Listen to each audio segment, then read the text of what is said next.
Bismillah. Astrologiyada bürclərin hamının bilmədiyi qaranlıq və gizli tərəfləri də olur. Qısa şəkildə belə deyilir: Qoç, ən gizli tərəfi çox tez qəzəblənə bilər və bəzən düşündüyündən daha sərt davranır. Sonra peşman olur, amma bunu göstərmir. Boğa, çox səbirli görünür, amma həddindən artıq inadkar ola bilər.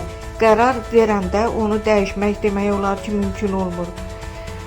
Əkizlər, bəzən iki fərqli tərəfləri var kimi davranırlar. İnsanlara fərqli üzlərini göstərə bilirlər. Xərçəng, çox incinsələr belə susurlar, amma içlərində onların uzun müddət saxlayırlar və bunu unutmurlar.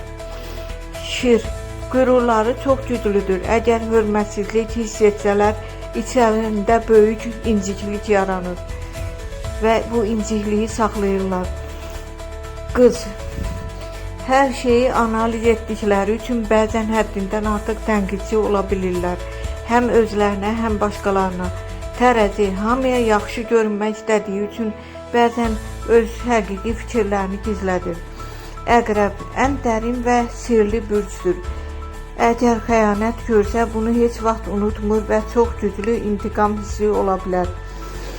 Ox atan, azadlığı o qədər sevir ki, bəzən məsuliyyətdən qaçmağa çalışır. Oğlaq, çox soyuq və ciddi görünə bilər. Əslində isə duyğularını sadəcə gizlətməyi sevir. Dolça, fərqli düşünürlər və bəzən insanlardan emosional olaraq uzaq qala bilirlər. Balıq, çox həssas olduqları üçün bəzən reallıqdan qaçıb xəyallara sığınırlar.